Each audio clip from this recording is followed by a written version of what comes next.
Assalamualaikum warahmatullahi wabarakatuh. Perkenalkan, nama saya Iman Solihin dan saya akan mengerjakan ujian akhir semester genap tahun ajaran 2023-2024 dengan mata kuliah statistika dan probabilitas, dan saya dari kelas IT 201 prodi informatika dengan NIM tersebut 2304 01 01 0018, dan dosen saya adalah Bapak Syahid Abdullah SI MKom, dan saya akan menjelaskan tentang presentasi tugas yang sudah dosen saya berikan. Saya akan membuat video presentasi tugas tersebut, yaitu adalah ini dia, dari soal ke-1 sampai soal ke-3. Saya akan membahas satu persatu dari sini, tapi saya tidak akan membahasnya dari Word.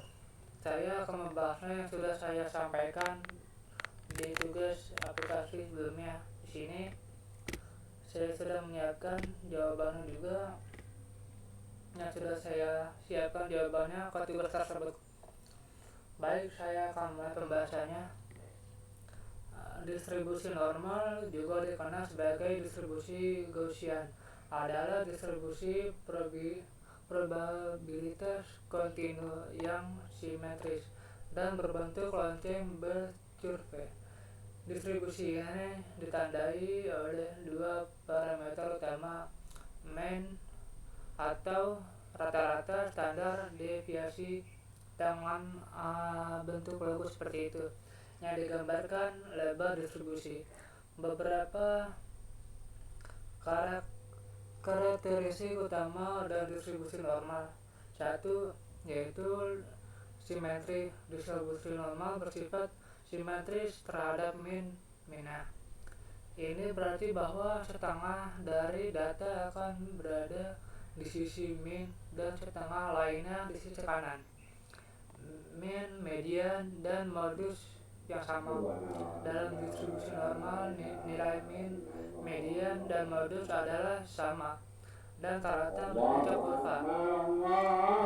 Selanjutnya, kurva itu berbentuk lonceng. Bentuk kurva distribusi normal menyerupai lonceng, di mana data yang lebih banyak dan memiliki probabilitas lebih tinggi, dan data yang lebih jauh dari mean memiliki probabilitas yang lebih rendah. Selanjutnya, hukum empirik 689599/7. Dalam distribusi normal, sekitar 65% data berada dalam satu standar deviasi dari mean. Sekitar 95% berada dalam dua standar deviasi, dan sekitar 99,7% berada dalam tiga standar deviasi. Distribusi normal banyak digunakan dalam statistik dan berbagai bidang ilmu lainnya karena banyak fenomena alami dan sosial yang mendapati pola distribusi ini. Contoh penerapannya termasuk tinggi badan manusia, skor tes, dan kesalahan pengukuran atau apapun itu. Selanjutnya, yang kedua, yaitu taksiran interval atau interval estimasi, adalah metode dalam statistik yang digunakan untuk memperkirakan rentang nilai parameter populasi berdasarkan data sampel. Interval ini memberikan rentang nilai yang kemungkinan besar mencakup parameter populasi yang sebenarnya memungkinkan kepercayaan diri tertentu. Ada dua komponen utama dalam taksiran interval. Yang pertama, interval estimasi, rentang nilai yang digunakan untuk memperkirakan parameter populasi. Yang kedua, tingkatan kepercayaan, confidence level, persentase yang menunjukkan seberapa yakin kita bahwa interval tersebut mencakup parameter populasi yang sebenarnya. Tingkat kepercayaan yang umum digunakan adalah 90%, 95%, dan 99%. Contoh taksiran interval: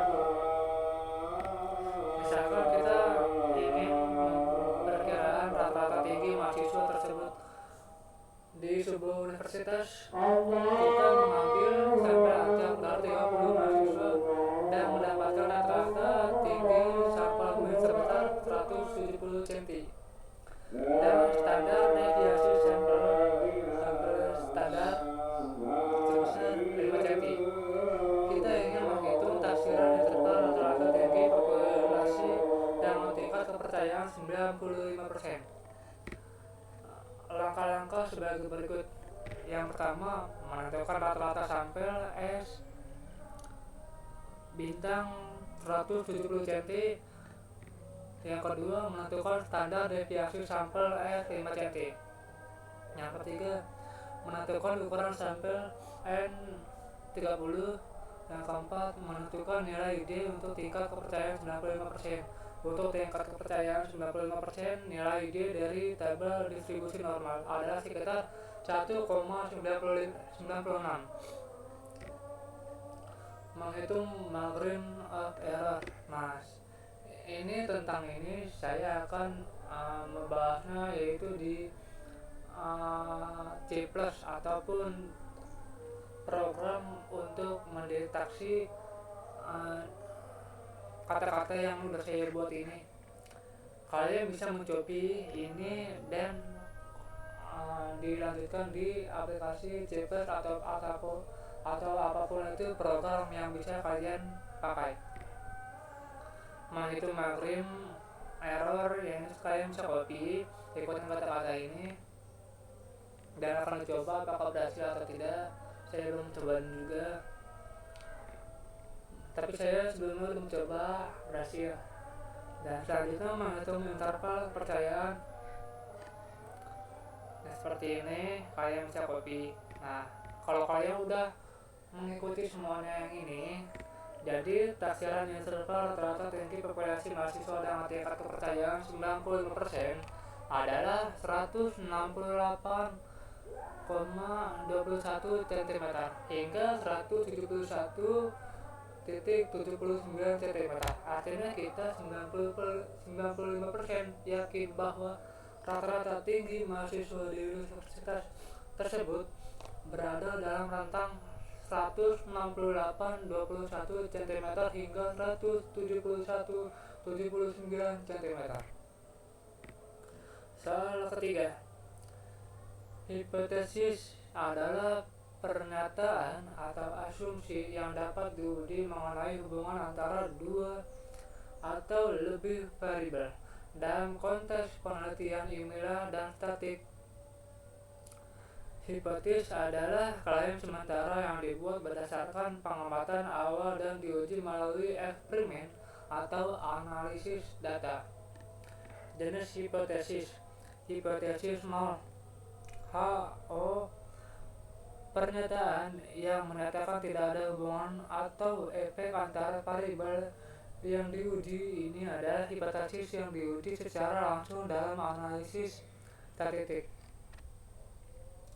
Yang kedua, hipotesis alternatif H atau HA, pernyataan yang menyatakan ada hubungan atau efek antara variabel yang diuji. Ini adalah hipotesis yang diterima jika hipotesis 0 ditolak.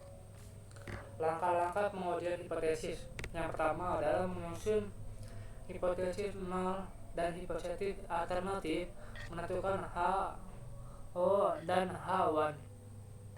Yang kedua, menentukan tingkat signifikansi. A biasanya 0,05 atau 5%.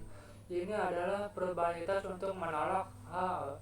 Ketika HO benar, ya, mengumpulkan data dan menghitung statistik uji, melakukan eksperimen atau survei dan menghitung nilai statistik yang relevan. Yang keempat, menentukan nilai krisis atau p-value, membandingkan statistik uji dengan nilai krisis atau menghitung p-value. Keputusan menolak atau gagal menolak HO berdasarkan nilai krisis atau p-value. Contoh pengujian hipotesis. Misalkan seseorang peneliti ingin mengetahui apakah rata-rata waktu tidur mahasiswa kurang 7 jam per malam Panitia mengumpulkan sampai acak dari 50 mahasiswa dan mendapati rata-rata waktu tidur mereka adalah 6,5 jam dengan standar deviasi 1 jam. Menyusun hipotesis 7 jam rata-rata waktu tidur mahasiswa kurang dari 7 jam. 7 jam rata-rata waktu tidur mahasiswa kurang dari 7 jam. Tingkat signifikansi adalah A 0,05. Menghitung statistik uji menggunakan uji T untuk stempel besar. Saya akan mendeteksi ini adalah seperti saya bilang sebelumnya, bisa digunakan di chapter atau program yang biasa kalian gunakan. Kalian bisa tinggal mengikuti kata-kata ini ataupun copy aja nanti ya, kalian paste di aplikasi program tersebut dan programnya akan berjalan secara apa yang saya jelaskan di sini. Menentukan nilai resist dengan A 0,05 untuk uji satu arah. Nilai T resist dari tabel T adalah sekitar 1,645. Keputusan karena T dihitung minus 3,54 lebih kecil dari T resist 1,645. Kita menolak H. Kesimpulan, ada bukti yang cukup untuk menyatakan bahwa rata-rata waktu tidur mahasiswa kurang dari 7 jam per malam. Sekian dari saya. Itu adalah jawaban tugas dari saya yang telah disampaikan oleh dosen Syahid Abdullah SIMKM. Terima kasih. Wassalamualaikum warahmatullahi wabarakatuh.